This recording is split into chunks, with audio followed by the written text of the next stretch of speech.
দেখো, কোনো বাক্যে occasionally, often, usually, regularly, generally, always, daily, everyday, normally, sometimes এই ওয়ার্ডগুলা যদি থাকে নিঃসন্দেহে মনে করতে হবে ওই বাক্যটা প্রেজেন্ট ইনডিফিনিট টেন্স। আবার বলতেছি, কোনো বাক্যে occasionally, often, usually, regularly, generally, daily, always, everyday, normally, sometimes এই ওয়ার্ডগুলা যদি কোনো বাক্যে থাকে মনে করতে হবে ওই বাক্যটা প্রেজেন্ট ইনডিফিনিট টেন্স। বুঝছো? এই ওয়ার্ডগুলো মনে রাখার জন্য একটা টেকনিক মনে রাখতে হবে। আওয়ার গার্ডেন, আওয়ার গার্ডেন্স, এই টেকনিকটা মনে রাখলে হবে। তাহলে এই আওয়ার গার্ডেন্স যদি থাকে, আওয়ার গার্ডেন্স বলতে আমরা এই ওয়ার্ডগুলোকে বুঝলাম। এই ওয়ার্ডগুলো যদি বাক্যের মধ্যে থাকে তাহলে মনে করতে হবে বাক্যটা present indefinite tense. Present indefinite tense যখন তোমরা আইডেন্টিফিকেশন করতে পারবে তখন তোমাদেরকে একটা নোট তোমাদের মেমোরিতে রাখতে হবে। অর্থাৎ তোমাদেরকে এই নোটটা প্রেজেন্ট ইনডিফিনিট টেন্স যখন চিহ্নিত করবা তখন তোমরা এই নোটটা মনে রাখতে হবে। নোটটা কি? প্রেজেন্ট ইনডিফিনিট টেন্সের সময় note, present indefinite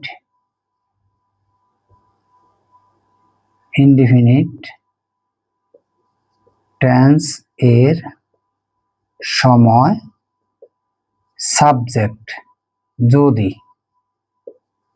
third person singular number,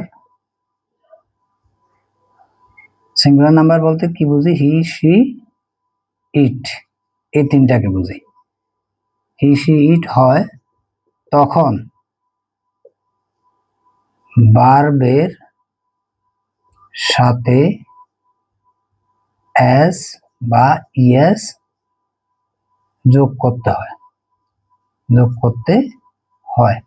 যখন আমরা প্রেজেন্ট ইনডিফিনিট টেন্স চিহ্নিত করব তখন আমাদেরকে এই নোটটা মনে রাখতে হবে। এটা মোস্ট ইম্পর্টেন্ট, এই নোটটা আমাদেরকে মনে রাখতে হবে। তাহলে এই ওয়ার্ডগুলো থাকলে নিঃসন্দেহে ওই বাক্যটা প্রেজেন্ট ইনডিফিনিট টেন্স। আর প্রেজেন্ট ইনডিফিনিট টেন্স যখন আমরা আইডেন্টিফিকেশন করব তখন ওই সময় এই নোটটা আমাদেরকে মনে রাখতে হবে। প্রেজেন্ট ইনডিফিনিট টেন্সের সময় সাবজেক্ট যদি থার্ড পারসন সিঙ্গুলার নাম্বার হয় ভার্বের সাথে এস বা ইএস যোগ করতে হয়। আমি কয়েকটা এক্সাম্পল এখানে দিয়েছি। দেখো, এখানে কি আছে? অলওয়েজ আছে। এখানে কি আছে? অলওয়েজ আছে। অলওয়েজ যদি থাকে বাক্যটা অবশ্যই প্রেজেন্ট ইনডিফিনিট টেন্স। তাহলে অলওয়েজ আছে বাক্যটা কোন টেন্স? Present indefinite tense. এখন এই বাক্যে সাবজেক্ট কি? সাবজেক্ট হচ্ছে হি। হিটা কি? এই হিটা থার্ড পারসন সিঙ্গুলার নাম্বার। এই হিটা থার্ড পারসন সিঙ্গুলার নাম্বার হওয়ার কারণে আমরা এই স্পিক এই ভার্বটার সাথে এস যুক্ত করছি। কথা বুঝে গেছে? আবার এই যে নোট একটা দিলাম, subject third person singular number হয় এই ভার্বের সাথে এস বাই এস যুক্ত করতে হবে। তাহলে আমরা ভার্বের সাথে এস বাই এস যুক্ত করলাম। এবার দ্বিতীয় নাম্বার এক্সাম্পল, এখানে এই রেগুলারলি আছে। কি আছে? রেগুলারলি আছে। তাহলে রেগুলারলি যখন থাকবে মনে করতে হবে এই বাক্যটা প্রেজেন্ট ইনডিফিনিট টেন্স। তাহলে প্রেজেন্ট ইনডিফিনিট টেন্সের সময় একটা নোট মনে রাখতে হবে। নোটটা হচ্ছে subject third person singular number হয় ভার্বের সাথে এস বাই এস যুক্ত করতে হয়। তাহলে এই বাক্যের মধ্যে সাবজেক্ট কি? সাবজেক্ট হচ্ছে আই। আইটা কি থার্ড পারসন সিঙ্গুলার নাম্বার? না।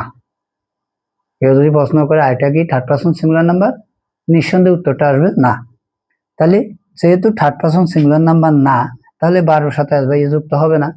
এই কারণে ভার্বের সাথে এস বাই এস যুক্ত হয় নাই। আশা করি বুঝতে পেরেছো। তারপর দেখো, তানবীর গোস লেখা আছে। এই তানবীরটা কি? এখানে সামটাইমস লেখা আছে। কি লেখা আছে? সামটাইমস। এই সামটাইমস এই ওয়ার্ডটা লেখা থাকলে মনে করতে হবে এই বাক্যটা কোন tense? Present indefinite tense. Present indefinite টেন্সের সময় কি মনে রাখতে হবে বলছি? Subject third person singular number হয় ভার্বের সাথে এস বাই এস যুক্ত করতে হবে। তাহলে এখানে তানবিরটা কি? তানবিরটা থার্ড পারসন সিঙ্গুলার নাম্বার, এই কারণে বারোর সাথে এস বাই এস যুক্ত হয়েছে। তো গোর সাথে ইএস যুক্ত করে, গোয়ের সাথে ইএস যুক্ত করে গোস হয়, এই কারণে আমরা এখানে গোস লিখলাম। তারপর ফর এক্সাম্পলটা এখানে এভরিডে আছে, এভরিডে যদি থাকে নিঃসন্দেহে ওই বাক্যটা প্রেজেন্ট ইনডিফিনিট টেন্স। তাহলে প্রেজেন্ট ইনডিফিনিট টেন্স যদি হয়, এই নোটটা আমাদের মাথায় রাখতে হবে। এখানে সাবজেক্টটা কি? সাবজেক্টটা হচ্ছে দে। দে কোনো থার্ড পারসন সিঙ্গুলার নাম্বারের মধ্যে পড়ে না। হি, শি, ইট, এখানে লেখা আছে দে। তাহলে দে যেহেতু থার্ড পারসন সিঙ্গুলার নাম্বার না, সেহেতু ভার্ব যেভাবে আছে সেভাবে বসে। আশা করি বুঝতে পেরেছো। তবে ইন্টারেস্টিংলি আমাদের ফরের বাক্যের মধ্যে এখানে ডেইলি আছে। আমরা জানি এই ডেইলি থাকলে কোন টেন্স হবে? প্রেজেন্ট ইনডিফিনিট টেন্স হবে, এটা সত্য। কিন্তু সিকোয়েন্স বুঝতে হবে, বাক্যের সিকোয়েন্সটা বুঝতে হবে। এখানে কি লেখা আছে? ইন 2025, তাহলে এটা অতীতের একটা ঘটনা। এখানে ইন 2026 বলে নাই, বলছে 2025। এখন তারা ফুটবল খেলতো, দৈনিক খেলতো, এখন খেলে না। দৈনিক খেলতো কত সালে? 2025 সালে খেলতো। তাহলে 2025 সাল এটা অতীতের ঘটনা। এই ডেইলি থাকা সত্ত্বেও আমরা এটাকে প্রেজেন্ট ইনডিফিনিট টেন্স করতে পারতেছি না, কারণ এখানে একটা সাল আছে, এই সালটা অতীতের সাল। এই কারণে আমাদেরকে এটাকে অবশ্যই ফার্স্ট ইনডিফিনিট টেন্স করতে হবে। আমরা এই কারণে সাবজেক্টের পরে ভার্বের ফার্স্ট ফর্ম লিখেছি। আশা করি বুঝতে পেরেছো।